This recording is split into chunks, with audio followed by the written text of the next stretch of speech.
Nós vamos fechar com chave de ouro o Julho Turquesa, o mês de prevenção, conscientização e combate contra o glaucoma. Eu vou ficar assim, tá? De um lado para o outro. Não tem problema, a gente está aprendendo. É o primeiro teste que a gente está fazendo e nós vamos aperfeiçoando o método cada vez mais. Eu vou fazer o seguinte, eu vou diminuir um pouquinho mais o som aqui. Pronto. E agora eu vou aumentar um pouquinho aqui para que a turma lá do YouTube consiga me ouvir. Viva a tecnologia! A tecnologia tem que estar a serviço do ser humano. E a gente tem que fazer bom uso dela para gerar valor nas vidas das pessoas. Olha só, às vezes eu vou ficar um pouquinho aqui de frente, às vezes eu vou ficar um pouquinho aqui. Deixa eu ver se eu mudo assim, ó, para ficar um pouquinho mais de frente para todo mundo. Será que eu consigo, gente? Não tem problema. Vamos lá, vamos seguir em frente. Então a ideia é que a gente continue se utilizando. Oi Lu, boa noite, como é que vai, Luciana? Luciana, tudo bem com você? Obrigado por sua presença, tá? Eu estava falando aqui para a nossa audiência que hoje é a nossa primeira experiência de estar transmitindo ao vivo, tanto no Instagram como no YouTube. E a gente precisa se utilizar de todo. Oi Danilo, boa noite, como é que vai? Tudo bem? Maloves! Beijo, vai me dizendo aí como é que estão as coisas, tá bom? Tem que estar olhando um pouquinho aqui, um pouquinho acolá. Deixa eu ver aqui, ó. A gente vai recebendo algumas mensagens, tá? Mas tudo bem, faz parte do processo. Eu estava falando então que 20 horas, eu já vou entregar o conteúdo para vocês, tá bom? Então, hoje é a primeira noite, a última quarta-feira do mês de julho de 2024. Então, vai ser uma data marcante porque é a nossa primeira live ao vivo. A gente está utilizando o YouTube e a gente também está utilizando o Instagram. Daqui para frente, então, a gente vai utilizar essas duas plataformas. Às segundas-feiras de manhã, nós temos as nossas lives devocionais. Eu gostaria de aproveitar e te convidar. Agora é um convite desafiador, é só para quem tem coragem e quem quer se levantar antes do sol nascer. As lives acontecem todas as segundas-feiras às 5 horas da manhã. Dr. Charles, pelo amor de Deus, por que às 5 horas da manhã? É desafiador para mim e para vocês. Nós queremos que no primeiro dia útil da semana, as primeiras horas do dia, nós a dediquemos ao Senhor. Então é um tempo que a gente lê a Bíblia, a gente ora, a gente medita na palavra de Deus, a gente interage com a nossa audiência e assim a gente vai gerando valor na vida das nossas da nossa audiência. Essa é a ideia. Então por isso que a gente escolheu toda segunda-feira de manhã, às 5 horas da manhã, live devocional lá no nosso canal no YouTube. E a gente, claro, vai replicar também para o Instagram. Toda quarta-feira à noite nós estamos aqui às 20 horas. Esse trabalho que a gente faz às quartas-feiras, isso já acontece há quase 3 anos. Gente, no próximo mês, agosto, setembro, vai completar 3 anos que a gente começou o nosso trabalho bastante amador, amistoso. Eu me lembro quando eu estava... Não aparece para mim a live ao vivo no YouTube. Ué, por que não está aparecendo a live para a Erika no YouTube? Gi, ô Gi, você está comigo, Gi? Gi é a nossa social media, né? Gi é que nos ajuda para resolver um monte de pendência. Gi, a Erika acabou de dizer que não está aparecendo a live para ela no YouTube. Está aparecendo para você? Tudo bem. Mas eu estou aqui, ó. Pelo que consta... Pelo que consta, eu estou aqui, eu estou ao vivo, pelo menos é o que está mostrando aqui, mas tudo bem, vamos seguir em frente. Oi Maria Santos, boa noite, como é que vai? Tudo bem? Obrigado por sua presença. Então fazem quase 3 anos que nós estamos aqui todas as quartas-feiras à noite. Oi Sassá, boa noite, como é que vai? Tudo bem? Obrigado por sua presença. Já são quase 3 anos que nós estamos aqui quase todas as quartas-feiras à noite, com raras exceções, sempre trazendo conteúdo de qualidade, com embasamento científico, gerando valor na vida das pessoas no que diz respeito à saúde ocular. Estamos inovando um pouquinho esse ano, a gente já trouxe alguns outros convidados que falam um pouco de empreendedorismo. Foi uma experiência bem legal, a gente vai continuar reproduzindo esse conteúdo, tá? Então, segunda-feira de manhã, às 5 horas, no nosso canal no YouTube, nós teremos as nossas lives devocionais. Quarta-feira no Instagram e no YouTube nós teremos as nossas lives mais voltadas para a saúde ocular. Eu estou pensando seriamente de sexta-feira também fazer algumas apresentações de aula para vocês e deixar lá no nosso canal no YouTube. Porque tem muita gente dizendo o seguinte: doutor Charles, meu olho está tremendo, o que é que eu faço? Doutor, meu olho ficou vermelho, o que é que eu faço? Minha vista está embaçada depois da cirurgia, o que é que eu faço? Então qual a ideia? A gente alimentar a... Oi Charlie! Xará, como é que vai? Boa noite, tudo bem? Obrigado pela sua presença. Oi, Eero Carvalho, acho que é isso. Obrigado pela sua presença, tá bom? A ideia é que a gente vá alimentando cada vez mais as plataformas com conteúdo de qualidade para corresponder às expectativas da nossa audiência no que diz respeito principalmente às questões que envolvem a saúde ocular. Olha só, vamos repetir então um pouquinho. Julho, turquesa, é o mês de conscientização, prevenção e combate contra o olho seco.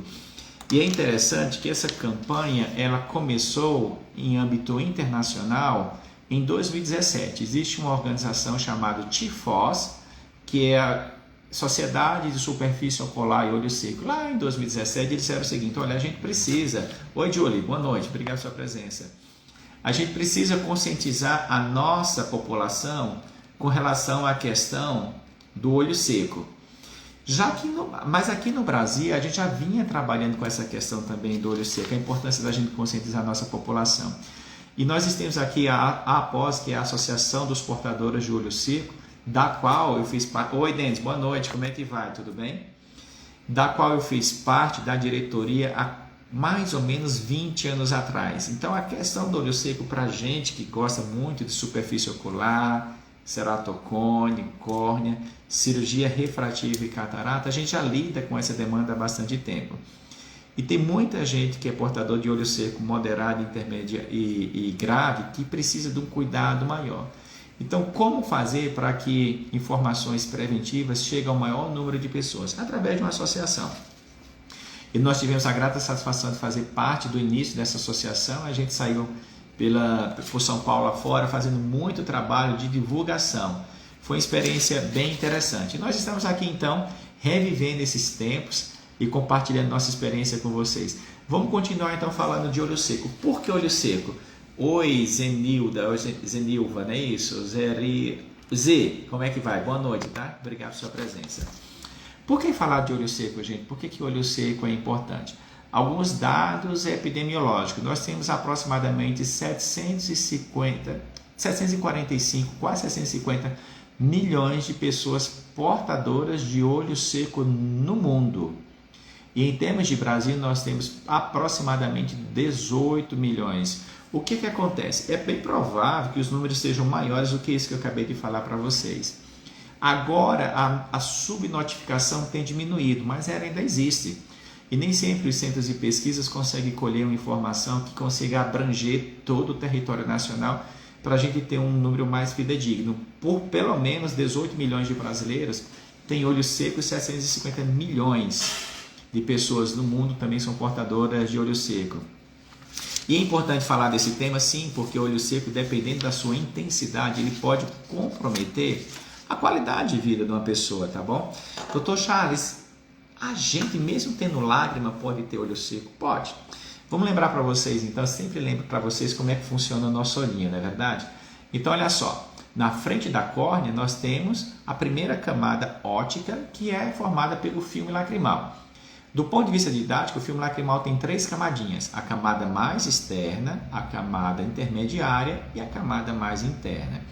Na borda da pálpebra, a borda da pálpebra é considerada um anexo ocular. Então, quando a gente pensa no aparelho visual, a gente tem que pensar na bolinha do olho, o carocinho do olho propriamente dito, e os anexos oculares, tá bom? A gente lembra então dos cílios, supercílios, cílios, pálpebra e o sistema lacrimal. São aquelas outras estruturas que estão pertinho do olho, que são anexos oculares. Então, olha só, na borda da pálpebra a gente tem muitos diferentes tipos de glândulas. Nós temos as glândulas lacrimais principais que estão assim localizadas na parte superior e externa da pálpebra. E aqui, ó, na pálpebra propriamente dita, na parte interna, a gente tem diferentes tipos de glândulas. Bem na bordinha da pálpebra, nós temos as glândulas de meibômios. E essas glândulas, elas vão produzir a parte gordurosa do filme lacrimal. E por que isso é importante? Para manter a estabilidade do filme lacrimal. Só que o que acontece?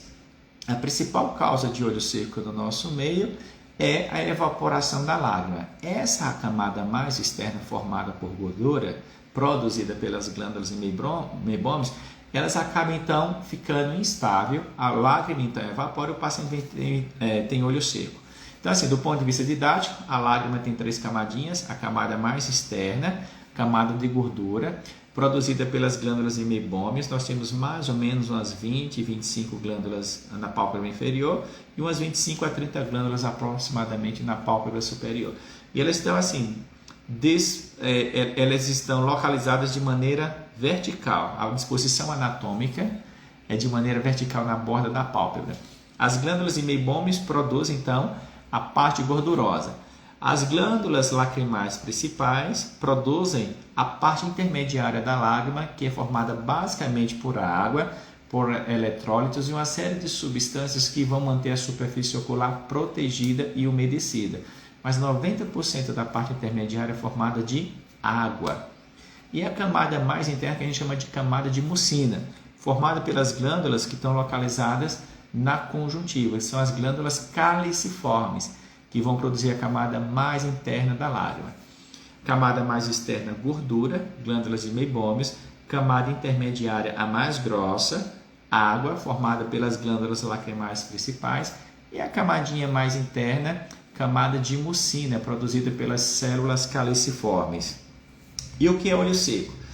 Do ponto de vista didático, para facilitar o entendimento de vocês, a gente divide o olho seco então em dois grandes grupos. O olho seco, quando o indivíduo ele produz a lágrima, só que a lágrima evapora. 80% dos casos de olho seco são causados por essa condição. O indivíduo produz a lágrima, só que essa camada mais externa, formada pelas glândulas imebômio, ela acaba ficando instável, então a lágrima acaba evaporando. É o olho seco mais frequente que a gente encontra no consultório. E nós temos aquelas condições em que o indivíduo não consegue produzir quantidade suficiente de lágrima. Isso geralmente está mais associado às doenças imunológicas que acometem o olho, principalmente a glândula lacrimal principal. Existem doenças de origem imunológica ou reumatológica que podem atacar as glândulas do olho, fazendo com que o indivíduo não produza quantidade suficiente de lágrima para que a gente tenha então essa superfície ocular umedecida. A artrite reumatoide é um caso bem típico. Tem uma outra síndrome chamada síndrome de Sjögren, que é uma doença imunológica que ataca as vísceras e o indivíduo não consegue produzir quantidade suficiente de lágrima. Então a gente divide nesses dois grandes grupos. Ou é produzido lágrima, mas a lágrima evapora muito rápido. Isso geralmente está associado à disfunção das glândulas de meibômios. Oi, Jerônimo, boa noite, tudo bem? Está associado às glândulas de meibômios, que é responsável pela parte gordurosa do filme lacrimal, para evitar que esse filme evapore muito rápido. Ou quando o indivíduo não produz quantidade suficiente de lágrima, que geralmente está mais associado... Boa noite, Jerônimo, tudo bem? Que geralmente está mais associado a alguma doença imunológica que ataca o olho. Felipe, boa noite. Como é que vai? Tudo bem? Obrigado por sua presença. Então, quando a gente pensa em causas, classificação são basicamente essas duas. Não produz o suficiente. Olá, Felipe, boa noite. Produz, mas evapora ou não produz? Combinado? Vamos seguir em frente. A gente tem percebido um aumento da prevalência de olho seco no nosso meio. Nós temos aproximadamente entre 15% e 20% da população com olho seco, ou seja, casos novos mais casos antigos. A gente tem percebido um aumento disso.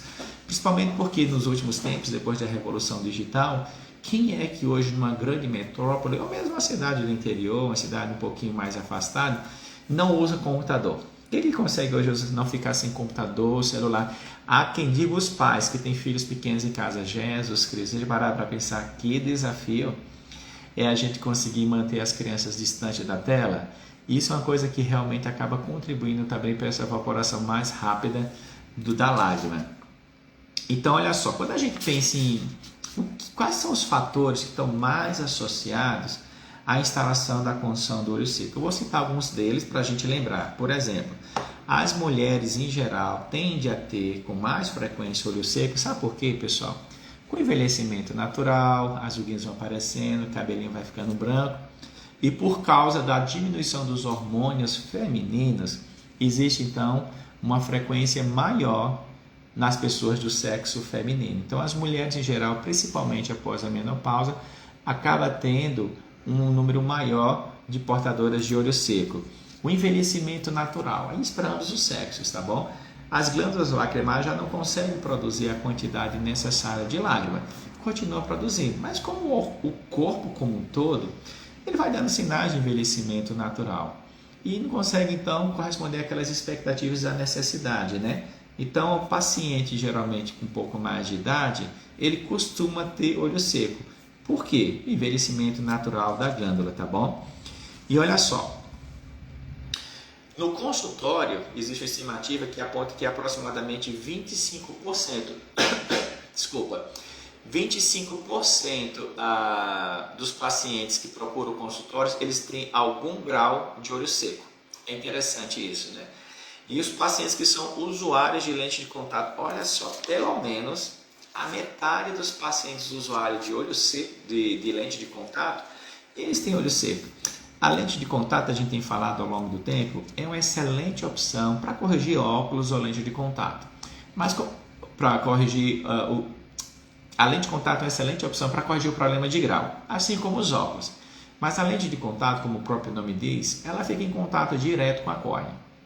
A córnea ela precisa respirar oxigênio proveniente do ambiente e ela também precisa receber lubrificação. Ei, Gi, olha só, Gi, a Erika falou que eu não estou conseguindo transmitir lá no YouTube não, né? Eu não sei o que está acontecendo, eu estou aqui rolando.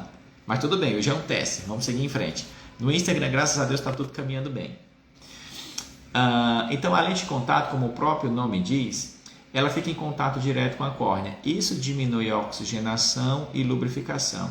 Então, é muito comum que ao longo do tempo, a falta repetitiva de lubrificação e oxigenação na córnea cause uma intolerância ao uso de lente de contato. E os pacientes então acabam referindo, doutor, eu não estou conseguindo manter mais a lente de contato com aquela mesma frequência, com aquele mesmo número de horas que eu fazia no passado. Por quê? Causa uma instabilidade no filme lacrimal, desenvolvendo essa intolerância, e o indivíduo já não consegue ficar a mesma quantidade de tempo como ele ficava no passado. Então, lente de contato também é um fator predisponente para a gente ter olho seco, tá bom? E claro, quem vive, por exemplo, em São Paulo ou nas grandes metrópoles, está exposto às condições ambientais, poluição, ventania, fumaça, ar-condicionado, sol. Esses fatores acabam interagindo de maneira direta com a superfície do nosso olho, fazendo com que a lágrima continue instável em contato com a superfície ocular. Ou seja, o paciente também pode ter olho seco. Vamos seguir em frente. E agora aquilo que eu tinha falado para vocês. Depois da pandemia, a gente percebeu uma frequência cada vez maior do uso de telas. Computador, celular, tablet, TV. O que é que acontece, gente? Não é irradiação proveniente da tela que causa algum problema, tá bom? Isso é uma dúvida muito frequente. Doutor Charles, eu preciso usar alguma proteção na tela para evitar que os raios provenientes da tela causem algum dano no meu olho? Não está comprovado até o momento que a radiação proveniente das telas do computador, celular, tablet, TV seja danoso para o olho, gente. Não existe robustez científica nem comprovação até o momento. O que acontece é uma fadiga muscular, na verdade. Então, quando eu fixo o meu olhar na tela, eu automaticamente esqueço de piscar. A minha lágrima então evapora, o meu olho fica seco e os músculos dos meus olhos eles vão fazendo um esforço repetitivo para que eu consiga manter a mesma performance visual. Mas não é possível isso se manter da mesma forma ao longo do dia. É natural que o músculo vá cansando. Então, no final do dia e início da noite, é muito frequente o paciente referir uma diminuição da sua capacidade visual. Isso está associado a algum problema mais sério? Não obrigatoriamente. Está associado ao cansaço por causa do esforço repetitivo, pelo fato de você estar fixando o seu olhar no objeto, você diminuir o número de piscadas e contrair um pouquinho mais a musculatura do olho. E aí, doutor Charles, o que é que a gente precisa fazer? Intervalos frequentes de descanso. Quando a gente fala descansar, o que cansa realmente mais o olho é fixar. Porque quando a gente tira a nossa tela do olho e fica olhando, sei lá, para uma outra imagem, abri minha janela. Ei, Eloá, boa noite, tudo bem? Obrigado pela sua presença. Eu abri minha janela, estou olhando através da janela o ambiente externo. Eu continuo utilizando o olho. Mas como eu não estou fixando meu olhar no objeto, a minha tendência é piscar com mais frequência, eu lubrifico meu olho com mais frequência e a musculatura dos meus olhos, nesse contexto que eu não estou fixando meu olhar no objeto, acaba ficando um pouquinho mais relaxada. E com isso, eu tenho um pouco menos de cansaço visual, tá bom? Então, a rigor, não é necessário você estar utilizando alguma proteção contra a irradiação proveniente da tela. Não é necessário. O que você precisa é fazer intervalos frequentes de descanso, pingar gotinha de colírio lubrificante. Esses intervalos principalmente no período da tarde, tá bom? Porque a gente já passou a manhã toda com o nosso olhar fixo lá na telinha. É normal que o cansaço seja maior no período da tarde. Então, a cada 1 horinha, tá bom? Lá no computador, toma um café, toma água, bate o papo no toalete. Se você puder, tem uma gotinha de colírio lubrificante e volta para a tua rotina. Mas, de uma maneira geral, o uso frequente de tela, além desse cansaço visual por causa do esforço, acaba também contribuindo para o olho seco em função da diminuição dos piscares, tá bom? A idade a gente já falou. Oi, Branca, boa noite, tudo bem? Obrigado pela sua presença. A gente comentou sobre a idade. Com o envelhecimento natural, a gente observa então uma diminuição dos hormônios que também estão associados com a instabilidade do filme lacrimal. Existem algumas categorias de medicações, pessoal, que também pode ajudar a instalação do olho seco, principalmente aquelas medicações que a gente chama de psicotrópicos, que são prescritas pelos colegas psiquiatras. Essas medicações elas podem interferir na estabilidade do filme lacrimal e alguns pacientes podem experimentar olho seco. Algumas medicações também que diminuem as crises de alergia, principalmente os antihistamínicos. Também existe uma relação entre o uso dessas medicações e o olhinho seco, tá bom? A baixa umidade do ar, quando a gente também está exposto a uma condição... Ei, Ana, boa noite, como é que vai? Tudo bem? Obrigado pela sua presença. Quando a gente... aproveitando, a Ana provavelmente é uma das maiores especialistas em PNL do Brasil. Eu tive a grata satisfação de fazer parte de um treinamento da Ana, excelente, me ajudou bastante. Eu queria então desafiar você, viu, visionário, que de repente precisa aí de uma maior performance do ponto de vista mental e emocional. Procura a Ana da Mental Fórmula. Acho que você vai ter uma mudança radical para melhor na sua vida, tá bom? Então não basta só enxergar a vida com outros olhos, você tem que estar também com sua mente, com suas emoções em plena saúde. É isso aí. Esses são os fatores do ponto de vista epidemiológico que pode também ajudar, obrigado, Ana, que pode ajudar na instalação do olho seco. E lembra que eu falei para vocês que existem algumas doenças também de origem imunológica. A artrite reumatoide, a gente chamou a atenção. A doença da tireoide também pode contribuir para essa instabilidade do filme lacrimal. Existem outras condições da própria superfície ocular. Vocês lembram daquela pelinha que nasce no olho? Que todo mundo confunde com catarata? A catarata, gente, ela fica dentro da vista. Ó. A catarata é isso aqui. A lente natural que existe dentro do olho perde a transparência e fica opaco. E às vezes se forma uma pelinha na parte externa do olho. Essa pelinha se chama pterígio. Obrigado, Ana, não por isso. Essa pelinha que acaba crescendo na superfície do olho se chama pterígio. Então, quando a gente pisca, a presença dessa pelinha acaba favorecendo uma instabilidade do filme lacrimal e o paciente pode vir a ter olho seco.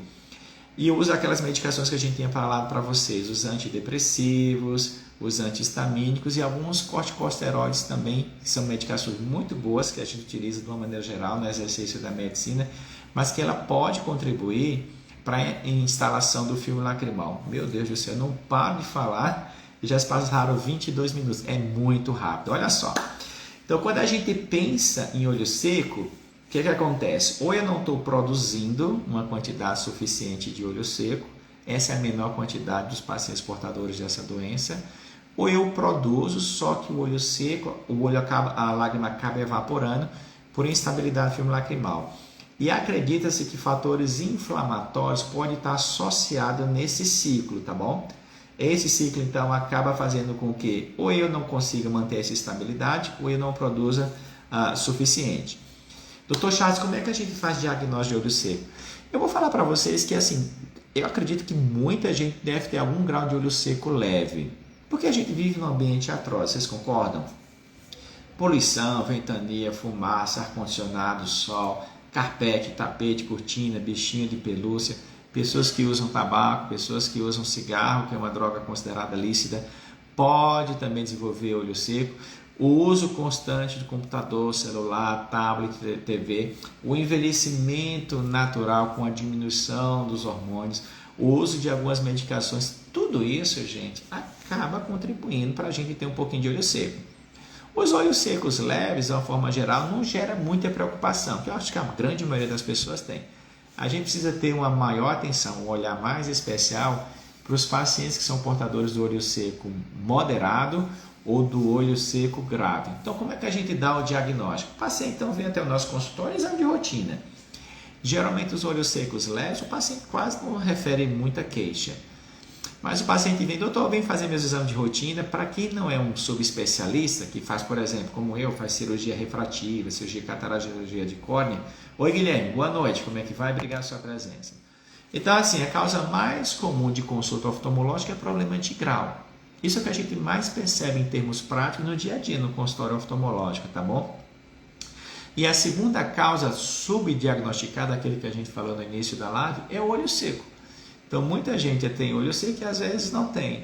Mas, doutor Charles, não, eu vim aqui para fazer meu exame de grau de rotina. Tudo bom, Guilherme? Boa noite, tá? Obrigado pela sua presença. E a gente, então, faz o exame de rotina do paciente. Primeiro, a gente colhe a historinha do paciente, a gente faz o exame físico geral rápido. Em seguida, a gente faz o exame físico, assim, geral também, rápido do olho, aí a gente vai para o exame oftalmológico propriamente dito, tá bom? Lembra daquela experiência que todo mundo já deve ter passado, né? A gente senta o paciente na cadeirinha, pede para ele ver as letrinhas, não é isso? Depois a gente faz um movimento de tapar e não tapar o olho para ver se o olhinho ele está assim, paralelo ou não. Isso é um exame bem simples que a gente faz para ter uma ideia se o paciente tem problema de olhinho torto, que é o famoso olhinho, o estrabismo. Aí em seguida a gente então põe o paciente naquele aparelhinho da lâmpada de Fender. Lembra que a gente apoia o queixo, apoia a testa, emite uma luz. É esse exame que ajuda bastante a gente identificar se o paciente é olho seco. Principalmente quando a gente usa alguns corantes específicos. Os corantes eles são importantes. Os corantes, quando o corante a gente encontrado com a lágrima, ele se dilui por toda a superfície ocular e aí a gente emite... Oi, Lê, boa noite, tudo bom, Letícia? Obrigado pela sua presença. E aí a gente emite aquela luzinha azul para a gente estudar a superfície do olho. Naquele momento, então, a gente já consegue ter uma ideia da altura do filme lacrimal e quanto o filme lacrimal está estável. E já nos ajuda bastante. E tem alguns números na nossa cabeça, que é fruto de bastante pesquisa e do estudo, que nos aponta se o indivíduo ele tem olho seco ou não. E em seguida, então, a gente faz o exame oftalmológico. A gente reverte a pálpebra de baixo, às vezes tem que reverter também a pálpebra de cima. Com isso, a gente analisa, por exemplo, como é que está a disposição dos cílios, como é que está a pálpebra. Tem gente que tem a pálpebra um pouco mais caída, ou também a de cima. E esses fatores podem contribuir também para a instalação do olho seco. Então, a gente faz o exame oftalmológico até esse momento, principalmente na lâmpada de Fender. A gente pinga então um colírio amarelinho, lembra daquele colírio amarelinho? A gente emite então aquela luzinha e com isso a gente já consegue estudar um pouco melhor o comportamento do olho seco, tá bom? Existe também um exame bem legal que a gente coloca uma tirinha de papel aqui do ladinho, não sei se vocês já fizeram isso. Tem umas tirinhas de papéis milimetradas. Oi, Thaís, boa noite, como é que vai? Tudo bem? Obrigado pela sua presença. Existem algumas pedrinhas, existe um papelzinho milimetrado, umas tirinhas de papéis que a gente coloca assim no canto inferior direito e esquerdo da pálpebra e ele tem assim, ele é riscadinho, tá bom? Ele é milimetrado e com isso a gente consegue mais ou menos quantificar. Boa noite, Eye Connect, tudo bem? A gente consegue então quantificar se o indivíduo tem olho seco ou não. Esse é um exame legal que nos ajuda bastante a gente saber se o indivíduo tem olho seco ou não. Depois que a gente faz esses exames, existe uma discussão, boa noite, Thaís, tudo bem? Se vale a pena, por exemplo, preencher questionário ou não. A questão do preenchimento de questionário geralmente é mais utilizada em ambiente de pesquisa, ambiente universitário, que a gente quer estudar um pouquinho mais a fundo a questão. Mas no dia a dia do consultório, eu acredito que você, por exemplo, fazer a anamnese, o exame físico geral, o exame oftalmológico e o oftalmológico propriamente dito, principalmente com o uso de lâmpada de Fender, com o corante e o azul de cobalto, isso já ajuda bastante a gente ter uma noção. E de repente você também pode utilizar o teste de Schimmer. Eu acho que em termos práticos, esse tipo de abordagem acaba nos dando uma ideia muito boa se o paciente tem olho seco ou não, tá bom?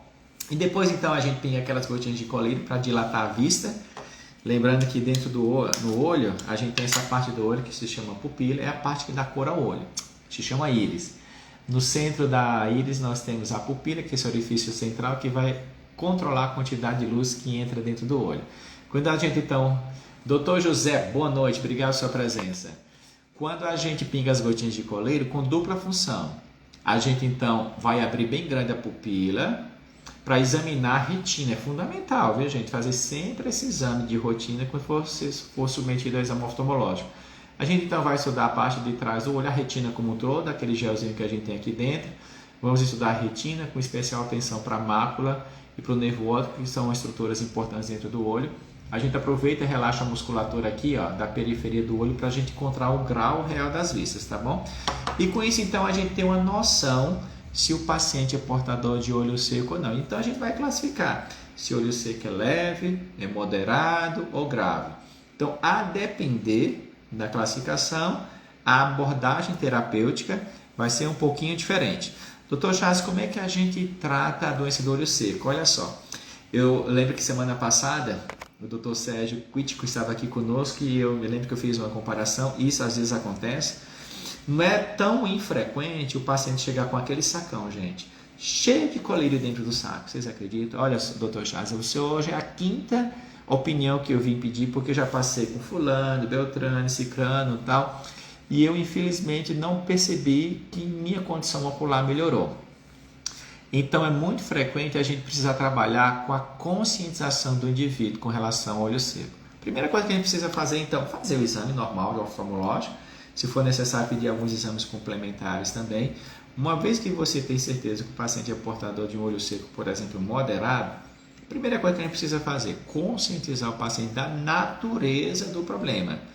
Dependendo da causa do problema, às vezes a intervenção terapêutica vai fazer com que gere-se um resultado até satisfatório. O paciente então se livre dos seus sinais e sintomas mais rapidamente. Tem outras condições que não. Então é fundamental essa conversa com o paciente para a gente educá-lo a entender a natureza do problema, para que ele não vá pedir uma sexta, sétima, quem sabe outra opinião para resolver a demanda dele. Então conscientizar o paciente da natureza do problema é fundamental, tanto no comportamento do paciente. Então a gente tem que orientar tudo aquilo, ó, cuidado quando você for se expor há muito tempo, sol, poluição, ventania, fumaça, ar-condicionado, usar o óculos de sol é importante. Se você for praticar algum esporte, tem que dar essa orientação geral para o paciente, tá bom? Com relação ao uso de medicação, é importante a gente orientar também os nossos pacientes, dizer para eles, olha, existem às vezes situações que o uso da medicação pode estar contribuindo para isso. Converse com o seu médico de origem para ver se consegue diminuir essa medicação ou trocar por uma outra medicação para que isso tenha menos interferência. Então, assim, essa orientação com relação à natureza do problema e à mudança de comportamento é fundamental. E aí a gente começa o tratamento propriamente dito. Já que o paciente não tem lágrima suficiente, porque ela está sendo evaporada ou porque ela não está sendo produzida, a gente precisa oferecer lágrima para o paciente. Sabe qual é o líquido que mais se aproxima da lágrima natural, visionários? É a parte branca do sangue da gente. Lembra que o sangue da gente é vermelho? E aí a gente faz um tratamento que a gente consegue separar a parte vermelha da parte branca. A parte branca ela tem uma série de substâncias, tem proteínas, tem citocinas, tem fatores de crescimento que mais se assemelha à lágrima. Só que a gente só utiliza o soro autólogo em situações extremas.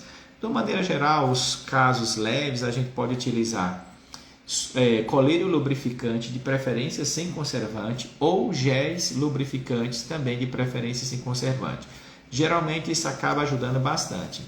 A diferença entre o gel e o colírio é que o gel ele fica em maior tempo em contato com a superfície do olho, enquanto que o colírio ele pode evaporar um pouquinho mais rápido, tá bom? Então, nos casos mais simples, o que é que a gente faz? Somente colírio ou gel, no primeiro momento é isso. Só que às vezes, lembra que eu comentei com vocês que o paciente ele pode ser portador de alguma doença de natureza imunológica, reumatológica, que acaba acometendo o olho? Então, às vezes a gente também, além dos colírios, a gente precisa usar, por exemplo, outras classes de medicação. Os corticosteroides são uma excelente opção no primeiro momento para a gente diminuir o fator inflamatório. Existe também uma categoria de medicações de colírio que a gente chama de imunomoduladores.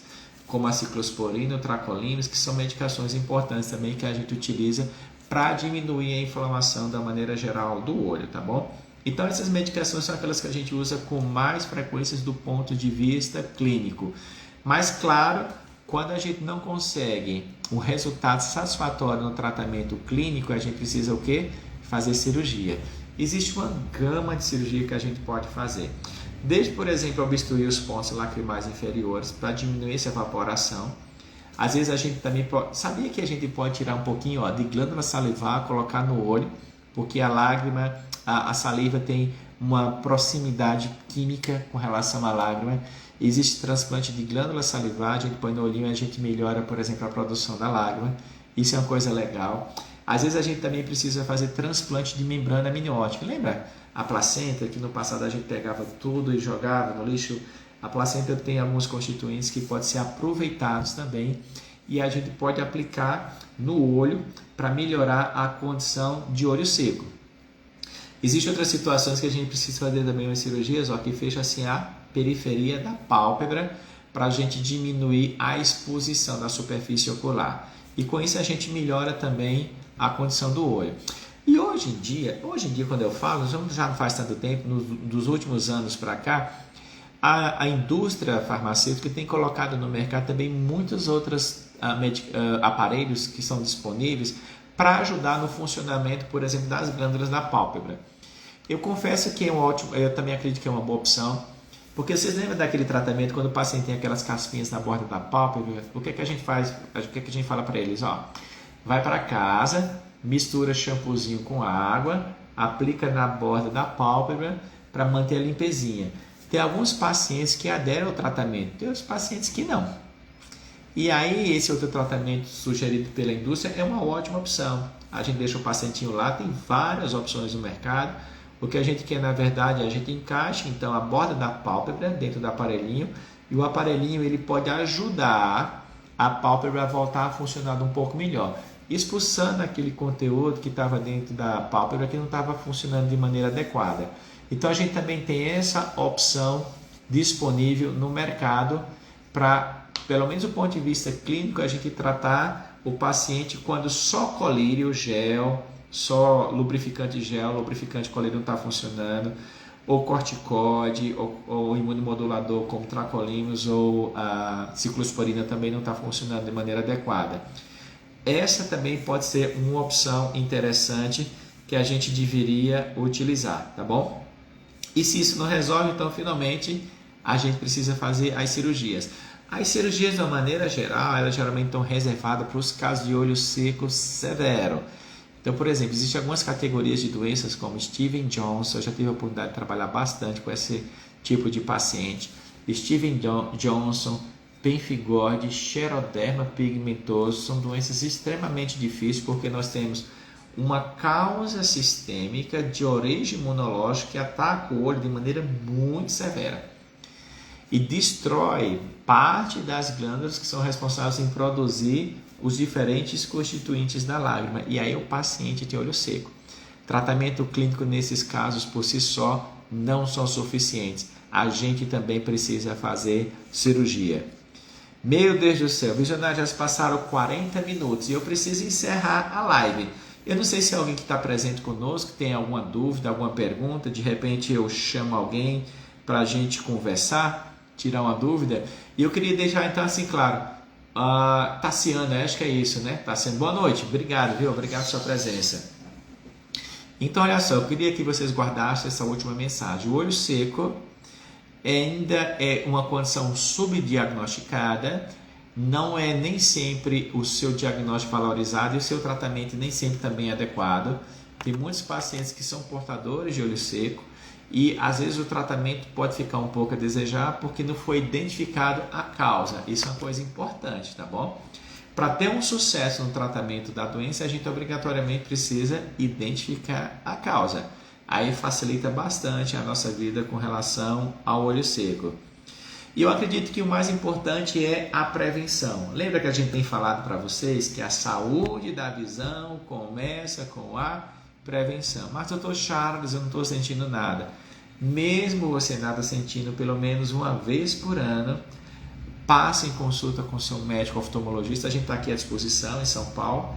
Se por acaso alguém precisar, o nosso telefone é 11 99795 2025.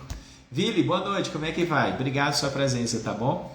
Você também pode acessar o nosso site drcharlescosta.com.br e lá você vai ter acesso a uma série de materiais com embasamento científico que vai te ajudar a entender um pouco mais as condições oculares, tá bom? E por isso que a gente tem falado para vocês da importância sempre de passar em consulta oftalmológica, não só para diagnosticar e tratar de maneira correta o olho seco, não, tá bom? Porque existem muitas outras doenças que a gente chama de doenças silenciosas. Tem muita gente que pode vir a desenvolver uma doença e só se dá conta da existência dela quando a doença já está no estágio avançado e a gente já não consegue mais reverter os efeitos deletérios causados pela doença. Um exemplo típico disso é o glaucoma. O glaucoma é uma doença caracterizada por aumento da pressão das vistas, vai matando o nervo do olho, o paciente vai perdendo a visão da periferia em direção ao centro. Então, assim, num primeiro momento não é muito perceptível a presença do glaucoma. Só que quando a doença está muito avançada, o indivíduo vê como se fosse um tubo. Nessa condição, a doença já está no estágio mais avançado. O que a gente vai conseguir fazer? Preservar aquele que restou de bom da visão do paciente. Aquele que ele perdeu, a gente não consegue não. Tá bom, visionários? Dúvidas, perguntas? Tem alguma dúvida, alguma pergunta? Alguma dúvida, alguma pergunta? Por enquanto está todo mundo caladinho, pensa... Erotilde, eu estou esperando você para passar novamente consulta, porque a Erotilde já está um tempinho aí, está com um pouquinho de catarata, precisa fazer a cirurgia dela, né?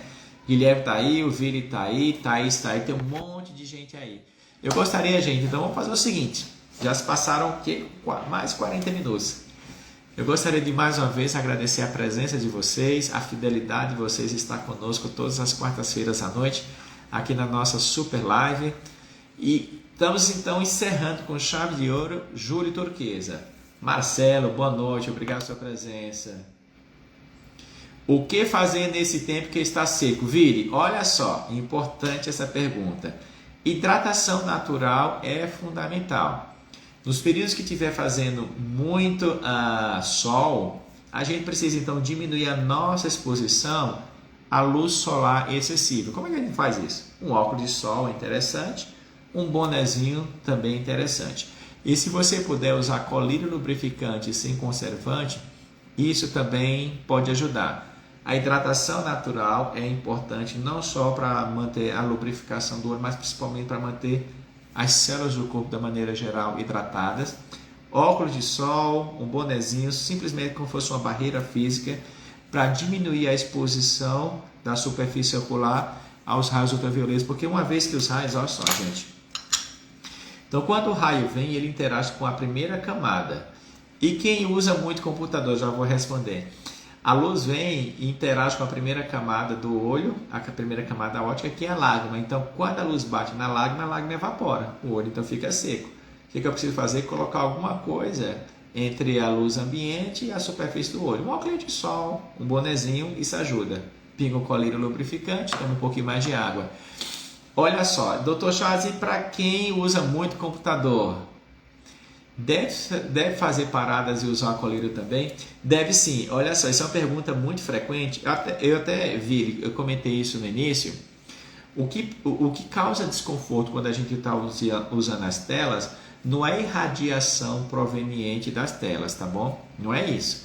O que acontece é quando a gente fixa nosso olhar no objeto, a gente simplesmente diminui a nossa frequência de piscar, a lágrima com isso vai evaporando, os músculos do olho fazem um pouquinho mais de esforço para a gente manter a nossa atenção voltada para o objeto, os músculos vão cansando. Então, na verdade, a gente observa um cansaço visual acompanhado por uma evaporação mais frequente da lágrima. Isso acaba caracterizando um pouquinho de astenopia, que é o cansaço, mais um pouquinho de olho seco. O que a gente deve fazer? Intervalos frequentes de descanso, principalmente no período da tarde. Eu ia sugerir para vocês o seguinte: doutor, voltei do meu almoço. Quando a gente volta do almoço, a gente já volta um pouco mais sonolento. É normal, sabe por quê? Porque naquele momento o nosso coração está bombeando uma quantidade maior de sangue para o trato gastrointestinal para promover a digestão. Então é comum que diminua o aporte sanguíneo para o cérebro. O cérebro precisa de oxigênio e de glicose para funcionar. Só que no momento, após as refeições, boa parte do bombeamento sanguíneo, oi Thiago, está sendo desviado para o trato gastrointestinal. Então é normal um pouquinho de sonolência. Isso me faz lembrar quando eu morava lá na Paraíba, e isso ainda é frequente. Use óculos com lente azul. Ajuda nesses casos. Na minha opinião, não, viu, Vili? Um óculos de sol normal, que já vem com aproximadamente 90% de proteção contra os raios UVBs, já é suficiente. Não precisa de uma lente azul como alguns setores do mercado têm divulgado. Isso poderia contribuir para a diminuição do cansaço ou do olho seco. Não é por aí não é raciocínio esse não. O que a gente precisa fazer é diminuir a nossa exposição à tela. Como é que a gente faz isso? Fazendo intervalos frequentes de descanso. Sabe o que é que acontece? É assim, ó. Vou dar exemplo para você. Dr. Chá, meninas, né, que usa salto alto com frequência. Quando você está usando um salto alto com frequência, é normal por causa das condições anatômicas do pé dentro daquele calçado, você tem mais desconforto. O que é que precisa fazer? A chinelinha dá a sensação de conforto e bem-estar. Quando a gente vai descansar as vistas, a gente descansa as vistas deixando de fixar. Não é colocando a luz azul, um óculos de descanso, alguma coisa do tipo. Não é isso não. O tal do óculos de descanso também é outra questão, né? Se você tem grau, você precisa usar o grau correspondente ao olho, à necessidade do seu olho, para te ajudar. Mas mesmo com o uso correto do grau do olho corrigido, você também pode ter cansaço. Como é que a gente faz para descansar as vistas? Para um pouquinho a tela. Agora não adianta sair da tela do computador e ir para a tela do celular, né? Assim funciona, né? Você deixa suas vistas dispersas no ambiente onde você não precisa fixar. Lembra que eu falei para você que quando a gente fixa nosso olhar no objeto, a gente diminui o número de piscares, a lágrima evapora, o olho fica mais seco e os músculos dos olhos eles ficam mais contraídos para a gente manter o olho fixo naquele objeto. Lá no computador, então voltou do almoço, fiquei lá uns minutinhos, 55 minutos, lá no computador. Toma um café, toma água, bate o papo, vai no toalete, aí se você puder, pinga uma gotinha de colírio lubrificante nesse momento. 5 minutinhos, tá bom? Eu sei que mais do que isso o pessoal não consegue fazer, é difícil, né? Aí você volta para o seu computador. De repente você coloca um despertador, alguma coisa que te faça lembrar. Porque às vezes você vai no embalo do trabalho e você simplesmente esquece de sair da tela. Isso é muito comum. Alguma coisa precisa ser lembrada. Ou você sentir um desconforto maior no teu olho, ou alguma outra fonte de informação, como por exemplo um despertador, algo do tipo, vai te ajudar a lembrar que você precisa fazer aquele intervalo pequeno. Aí faz mais uma vez, depois de uma horinha lá no computador. Toma um café, toma água, bate o papo, vai na toalete, deixa a vista dispersa no ambiente, fica olhando pela janela, alguma coisa do tipo. Aproveita e pinga uma gotinha de colírio. E você vai fazendo esse movimento repetitivo. Isso faz com que você chegue no final do dia com um pouquinho menos de cansaço. Deu para entender? Ficou claro, Vili, como é que funciona? Como é que a gente deve fazer o descanso visual? Deixando de fixar um objeto. E deixa a nossa vista dispersa no ambiente. Naturalmente você pisca com mais frequência. Você relaxa um pouquinho mais a musculatura do olho. Você aproveita e pode pegar um colírio lubrificante, de preferência sem conservante. Em seguida você volta novamente para a tela. Dê uma horinha lá no computador. Você sai. E assim a gente vai fazendo. A cada horinha lá no computador, 5 minutinhos. Combinado assim? Obrigado pelo esclarecimento. De nada, Vili. Prazer estar com você. Edmilson, não é porque você acabou de chegar, não. É que nós estamos aqui há quase uma hora. Eu preciso encerrar, fechando então com chave de ouro, Júlio Turquesa. Mês de conscientização, prevenção e combate contra o olho seco. Eu gostaria de aproveitar, olha só, vocês sabem que no canto inferior direito da tela, aqui do Instagram, a gente tem o botãozinho do aviãozinho, tá? E lá no YouTube a gente tem uma setinha de compartilhar. Então, se você por acaso lembrar de um parente, de um amigo, de um vizinho, de um colega de trabalho e de repente esteja com algum desconforto ocular, já parou para pensar que esse conteúdo ele pode ser relevante, pode ser útil, pode ajudar esse indivíduo a ter um pouco mais de clareza da natureza do problema dele e de repente ele pega o telefone, liga para a gente, acessa o nosso site, entra em contato com a gente e aí a gente vai bater um papo, conversar. O que a gente quer na verdade é fornecer informações de qualidade. Joia, Vili, muito obrigado, viu? Olha só, o Vili já clicou no aviãozinho, já compartilhou, pelo menos 3 pessoas, tá bom? Lembra do parente, um amigo, um vizinho, alguém. De repente esse conteúdo vai ser importante, vai chegar até esse indivíduo, ele vai abrir e vai dizer, nossa, eu não imaginei que eu tinha esse problema. Aí entra em contato com a gente e aí a gente vai conversando e vai ajudando esse indivíduo a enxergar a vida com outros olhos. Visionários, mais uma vez, muito obrigado pela presença de vocês. Que bom que nós estivemos aqui por esse tempo, quase uma hora. Mais uma vez, muito obrigado. Ó, não se esqueça, toda segunda-feira de manhã lá no nosso canal no YouTube, tá? Nossa live devocional. Toda quarta-feira à noite agora aqui no YouTube e no Instagram. E vem mais coisa aí pela frente, tá bom? Vou ficar assim em silêncio, só criando expectativa para que vocês tentem imaginar, nossa, o que o Dr. Charles vai trazer aí pela frente, tá bom? E a gente então se vê na próxima segunda-feira às 5 horas da manhã, na próxima quarta-feira aqui às 8 horas da noite, com algum conteúdo importante falando sobre saúde ocular. Muito obrigado pela presença de vocês, que bom que vocês estiveram aqui e a gente se vê na próxima semana, tá bom? Tchau, visionários, foi um prazer estar com vocês, tá? Muito obrigado, tchau, tchau.